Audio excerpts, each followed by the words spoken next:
ಉಡಾಯಿಸೋ ಖಾರ ಬಣ್ಣ ರುಚಿಯನ್ನು ನೀಡುತ್ತದೆ. ಮೆಣಸಿನ ಪುಡಿ ಚಿಂದಿ ಉಡಾಯಿಸೋ ಖಾರ ಬಣ್ಣ ರುಚಿ. ಮಾಸ್ಕ್ ಮ್ಯಾನ್ ಇದೀಗ SIT ವಶದಲ್ಲಿರೋದು. SIT ವಶದಲ್ಲಿ ಅಲ್ವಾ ಇದ್ದಿದ್ದು. ಬೆಳಗ್ಗೆ ಎದ್ರೆ SIT ಜೊತೆನೇ ಇರ್ತಾ ಇದ್ದದ್ದು, ವಿಚಾರಣೆನೂ ಮಾಡ್ತಾ ಇದ್ರು, ಕರ್ಕೊಂಡು ಹೋಗ್ತಾ ಇದ್ದ.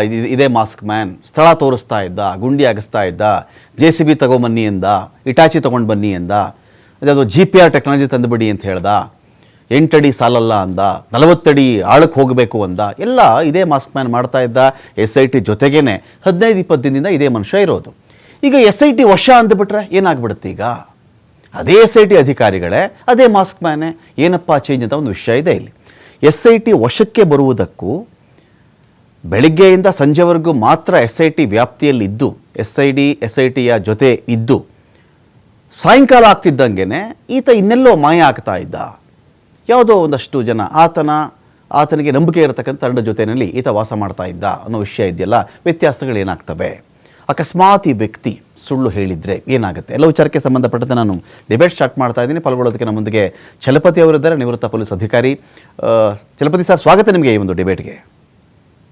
ನಮಸ್ತೆ. ನಮಸ್ತೆ ನಮಸ್ತೆ ಸರ್. ಈಗ ಈ ಮಾಸ್ಕ್ ಮ್ಯಾನ್ ಅಥವಾ ಈಗ ಗೊತ್ತಾಗಿದೆ, ರಿವೀಲ್ ಆಗಿದೆ, ಈತನ ಮುಖ ಕೂಡ ಕಾಣಿಸ್ತಾ ಇದೆ, ಚಿನ್ನಯ್ಯ ಅಂತ ಗೊತ್ತಾಗಿದೆ ಇದೀಗ.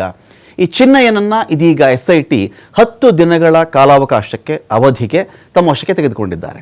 ಬೆಳಿಗ್ಗೆ ಎದ್ದರೆ ಇದೇ ಚಿನ್ನಯ್ಯ SIT ಜೊತೆನೇ ಇರ್ತಾ ಇದ್ದದ್ದು. ಆ್ಯಸ್ ಇಫ್ ನಾವು ನೋಡಿದ್ದೀವಿ ಸರ್, ಕೆಲವು ಸ್ಥಳಗಳಲ್ಲಿ ಈ ಮೇಸ್ತ್ರಿಗಳು ಬಂದು ಇಲ್ಲಗಿರಿ, ಅಲ್ಲಗಿರಿ, ಅಲ್ಲಿ ಇಟ್ಟಿಗೆ ಕಟ್ಟಿ, ಇಲ್ಲಿ ಗಾರೆ ಕಲಿಸಿ, ಸಿಮೆಂಟ್ ಕಲಿಸಿ ಅಂತ ಹೇಳ್ತಾರಲ್ಲ, ಆ ರೀತಿಯಲ್ಲಿ ಚಿನ್ನಯ್ಯನ ಗೈಡೆನ್ಸ್ ಮೇಲೆ ಚಿನ್ನಯ್ಯ ತೋರಿಸಿದಂಥ ಸ್ಥಳಗಳಲ್ಲಿ SIT ಅವರು ಅಗೆಸುವಂಥ ಕೆಲಸವನ್ನು ಮಾಡ್ತಾ ಇದ್ರು. ಈಗ 10 ದಿನ SIT ವಶಕ್ಕೆ ಹೋಗ್ಬಿಟ್ರೆ ಏನಾಗ್ಬಿಡುತ್ತೆ ಬದಲಾವಣೆ ಅಂತ?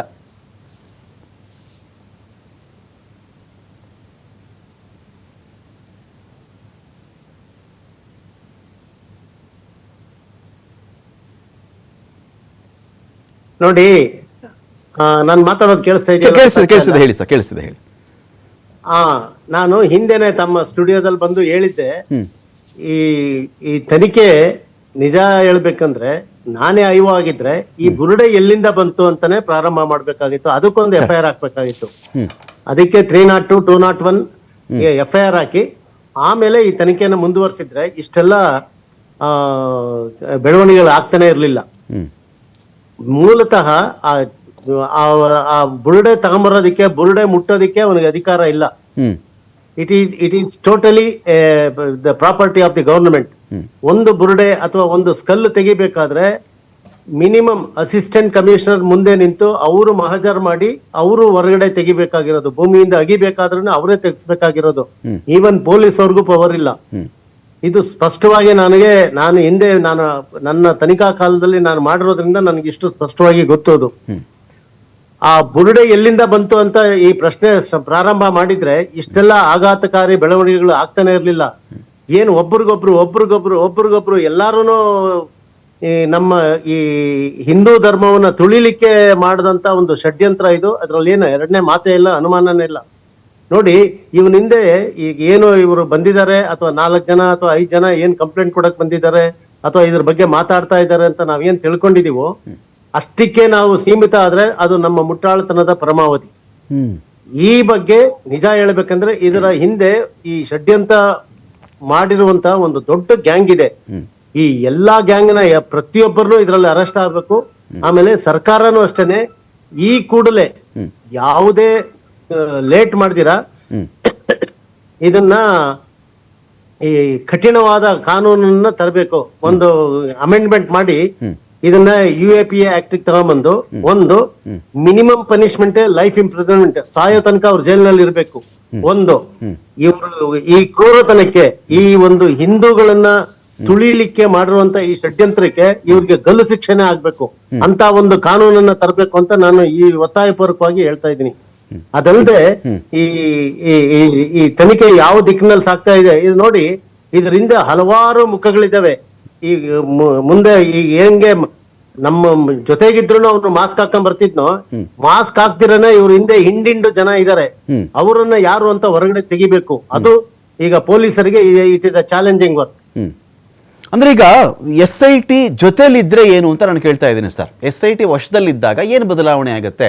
ಗಂಟೆಗಟ್ಟಲೆ ವಿಚಾರಣೆ ಮಾಡಿದ್ದಾರೆ. ಮೊಹಂತಿ ಅವರು ವಿಚಾರಣೆ ಮಾಡಿರಬಹುದು, ಅನುಚೇತ್ ಅವರು ವಿಚಾರಣೆ ಮಾಡಿರಬಹುದು, ಇಡೀ ತಂಡ ವಿಚಾರಣೆ ಮಾಡಿರಬಹುದು.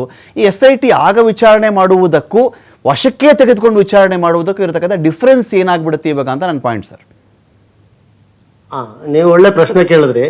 ಈಗ ನೋಡಿ, ಈ ನಾವು ಅರೆಸ್ಟ್ ಮಾಡಿದಿರೋ ಏನೇ ದಾಖಲೆಗಳನ್ನ ನಾವು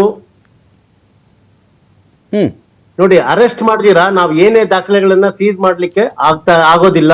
ಅರೆಸ್ಟ್ ಮಾಡಿದ್ಮೇಲೆ ಮಾತ್ರನೇ ನಾವು ಆತ ಏನ್ ತೋರಿಸ್ತಾನೆ, ಏನು ಒಂದು ಕೃತ್ಯಕ್ಕೆ ಬಳಸಿದಂತ ಮಾಲುಗಳನ್ನ ಅಥವಾ ಆ ಒಂದು ಈಗ ಅದು ಮೊಬೈಲ್ ಆಗಿರ್ಬೋದು ಅಥವಾ ಇನ್ನೇನೋ ಒಂದು ಈಗ ಈ ಏನು ಬುರುಡೆ ಸಿಕ್ಕಿದೆ, ಬುರುಡೆಯ ಅಸ್ಥಿ ಪಂಜರ ಸಿಗ್ಲೇಬೇಕಲ್ಲ, ಅದ್ರ ಜೊತೆಲಿ ಇರ್ಲೇಬೇಕಲ್ಲ, ಅದು ಎಲ್ಲಿದೆ ಏನು ಇದನ್ನೆಲ್ಲ ಸೀಸ್ ಮಾಡ್ಬೇಕಾದ್ರೆ ಅದಕ್ಕೆ ಆಮೇಲೆ ಇವಾಗ ಯೂಟ್ಯೂಬರ್ ಅಂತ ಹೇಳ್ತಾ ಇದ್ರು. ಈಗ ಅವನ ಹತ್ರನು ಅದು ಹಲವಾರು ಇಂಪ್ಲಿಮೆಂಟ್ಸ್ ಇರ್ತದೆ, ಹಲವಾರು ಈ ಕೃತ್ಯಕ್ಕೆ ಬಳಸಿರುವಂತದ್ದು. ಅದನ್ನೆಲ್ಲ ಸೀಸ್ ಮಾಡ್ಬೇಕಾದ್ರೆ ಅರೆಸ್ಟ್ ಆದ್ರೆ ಮಾತ್ರನೇ ಪೊಲೀಸ್ ಅವ್ರಿಗೆ ಅಂಡರ್ 27 ಎವಿಡೆನ್ಸ್ ಆಕ್ಟ್ ಪ್ರಕಾರ ಇಟ್ ಬಿಕಮ್ಸ್ ಪಕ್ಕಾ ಆಗುತ್ತೆ, ಅದು ಕನ್ವಿಕ್ಷನ್ ಆಗೋದಿಕ್ಕೆ ದಾರಿ ಆಗುತ್ತೆ. ಸೊ ಹಾಗಾಗಿ ಇದು ಬೇಕೇ ಬೇಕಾಗುತ್ತೆ ನಮಗೆ ಈ ಅರೆಸ್ಟ್ ಮಾಡ್ರಿ. ಆಮೇಲೆ ಈ ನಾವು ಅರೆಸ್ಟ್ ಮಾಡಿದ್ರೆ ಇದ್ರೆ 24 hours ಆದ್ಮೇಲೆ ಯಾವುದೇ ವ್ಯಕ್ತಿನ ನಾವು ಇಟ್ಕೊಳ್ಳೋದಿಕ್ಕೆ ನಮ್ಗೆ ಅಧಿಕಾರ ಇರೋದಿಲ್ಲ.